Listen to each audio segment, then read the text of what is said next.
Miesiąc temu polecieliśmy do Turcji, aby nagrać materiał, którego część umieścimy w naszej nowej, przygotowywanej od 3 lat serii historycznej. Specjalnie w tym celu wybraliśmy się do historycznego regionu Lidii, m.in. do miejscowości Kajakoj, znanej wszystkim jako Miasto Duchów. Zrobiliśmy nawet o tym odcinek, do którego zapraszamy. Pamięć o konflikcie grecko-tureckim wydaje się być nadal żywa. Natomiast kiedy pytaliśmy kilka osób o relacje z Kurdami, nie chcieli podejmować tematu lub reagowali w taki sposób. What about the Kurdish people? Yeah. Okej. I na śmierć bym zapomniał, że byliśmy też zaproszeni na imprezę rodzinną przez pewnego biznesmena. I kiedy go zapytałem o Kurdów, nie odpowiedział, tylko wykonał gest zamykający usta zamkiem błyskawicznym. You are very happy people. Wróćmy jeszcze na chwilę do sklepu, ponieważ temat geopolityki zupełnie wypłynął sam. I to nie z naszej strony. Yeah. Okay, the children. I just say this, Yeah. you know. Do you have kids? How many? This is I do not like I do not like in Greece people, you know, Greece. A 5 minut później usłyszymy coś takiego. Political bullshit is everywhere. What? Political bullshit. Yeah, political I don't know. You can war very bad. Yes. No me, Yeah. no all about politics, you know, yeah. Yeah. Yeah. You know. Politicians divide the people. Yeah, and this is you look in Russia, Ukraine. Yeah. Yeah. No. You can back to America, İngiltere. Ukraine, okay? Yeah. Yeah. War okay? Yeah. I'm look, yeah. Yeah. Oh look, Yeah. America they crazy. You know, They not better. They evil. they, America they made many wars. This is Polonia medicine. You came back last week from Turkey. Polonia, Turkey, you know, Bayraktar. You know Bayraktar? Bayraktar. İHA, Army. Oh yes. Oh. SİHA. Oh. Bayraktar, Turkey series 25 İHA series. Oh. Yeah, Polonia, Turkey is okay. Polonia, Bulgaria, you know, Bulgaria, it's yeah, okay. yeah. Romania, Yeah, okay. yeah. And Greece, no. Yeah. America, Yes. Greece, very much. Can you understand? Yes, Yeah, understand. I know. Yes. I know. Yeah, we know. Only think your politics. Yeah. Yeah. Yeah, I know It's like always something happens between the neighbors. You are close to the Greece, so understand, Poland. Maybe like a Poland, Germany years ago, same story. Now we are okay, completely fine. This is like another generation is in the past, But Israel, you know, Israel. Israel. Yeah. I'm not gonna to comment that because No, there's Iran, different you know, options. Iran. Iran. Turkey is good friend. With Pakistan, Iran, yes. Turkey, you know, Yeah. you understand? Pakistan, Bulgaristan is okay. Polonia, no, it's okay. You can say. Yeah. And Romania is okay. Yes. Georgia, no. Georgia. Georgia, yes. Georgia. Turkey only Azerbaijan. Yes. Same. Azerbaijan. Turkmenistan, Turkey same. Yes. Yeah. Yeah. What about the Kurdish people? Yeah. Okay. Friends? Okay, friend. This is not. Okay. And this is Kurd. Yeah. No. This is like a part of Turkey, right? One. This is God. Only same. Yes. My Muslim, you Yeah. Christian. No. Yeah. This is, big man.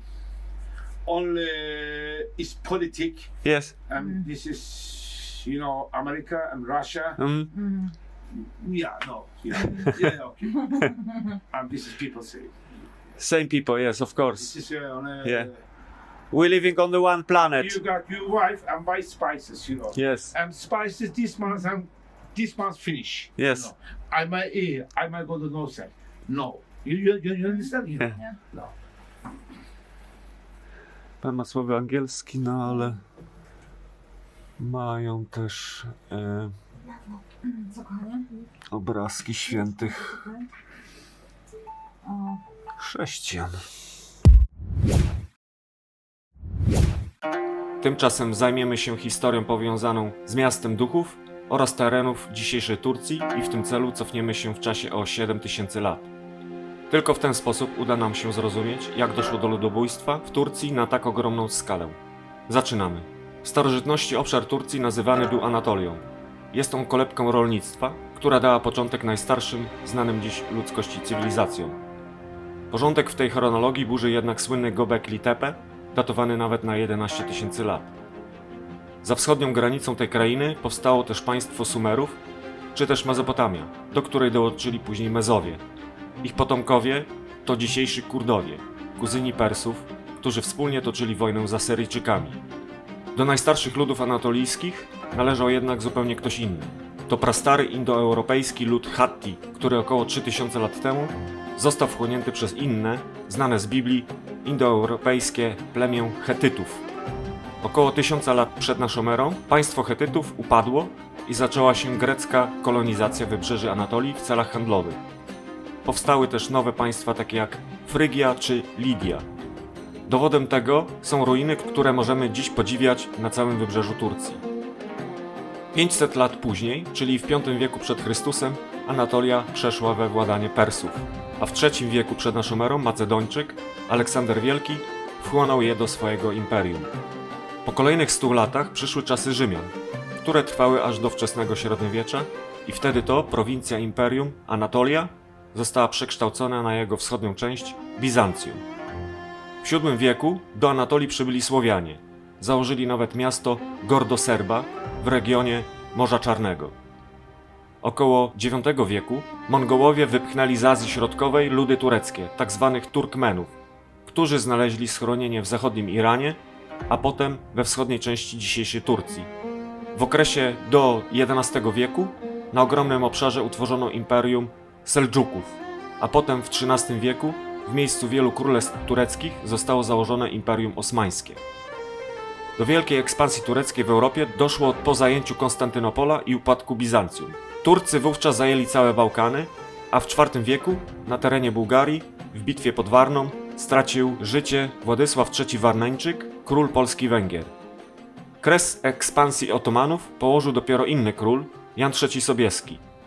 Z końcem XVII wieku w bitwie pod Wiedniem król Polski rozbił liczącą 150 000 ludzi armię turecką. W XVIII wieku Turcja toczyła wojnę z Rosją, po której utraciła tereny Bułgarii. Przed wybuchem I wojny światowej Turcja przeszła transformację rządów. Krajem zaczęli kierować trzej paszowie. Konsekwencje tej wojny miały ogromne znaczenie dla wielu narodów. W wyniku utraty przez Turcję wszystkich terenów na Bałkanach, nacjonaliści, obawiając się utraty wschodnich terenów kraju, dokonywali przesiedleń i ludobójstwa Ormian żyjących w Anatolii od VI wieku przed naszą erą. Początki tej masakry miały już u schyłku XIX wieku i zostały uznane za fakt historyczny przez środowiska akademickie w 32 krajach dopiero w ubiegłym roku. Podczas wojny Turcja, jako aliant państw środka, walczyła przeciwko carskiej Rosji, która była na wygranej pozycji. Istnienie ówczesnej Turcji uratował jedynie fakt, jakim był wybuch rewolucji październikowej i kiedy to bolszewicy nakazali swoim wojskom wycofać się spod Konstantynopola. Dalej krótko. Mamy ludobójstwo Asyryjczyków przy współudziale plemion kurdyjskich, a skoro o nich, po wojnie miało powstać autonomiczne Królestwo Kurdystanu, jednak po odkryciu ropy naftowej w Iraku proklamację odrzucono, a teren Kurdów został podzielony pomiędzy Turcję i Persję. Rząd Turcji zakazał również używania języka kurdyjskiego, a prawa tego ludu znacznie ograniczono. Ludobójstwo greckiej ludności było zapoczątkowane przez program nacjonalistów już w 1914 roku. Grecy m.in. ginęli z głodu podczas tzw. marszów śmierci. Wieści o tym dotarły nawet do Anglii. W maju 1919 roku grecka armia przy wsparciu floty brytyjskiej i francuskiej dokonała inwazji na Turcję pod pretekstem ochrony 2,5-milionowej ludności greckiej. Rezultatem trwającej 3 lata wojny były masowe wysiedlenia nie tylko Greków, ale wszystkich chrześcijan. Doskonałym przykładem tego właśnie jest Kajakoj. Istotne jeszcze jest to, że po utracie przez Turcję Bałkanów nastąpiła w tym regionie eskalacja konfliktów na tle etnicznym. Między innymi masakry na Macedończykach przez Greków, zaś podczas II wojny światowej Chorwaci dokonali ludobójstwa w obozach koncentracyjnych na bośniackich Serbach. To nie jest koniec tej mrocznej listy, ale czas już wrócić do rzeczywistości i naszych czasów. Mam nadzieję, że podobał się Wam ten odcinek i zapraszamy na kolejny. Pozdrawiamy.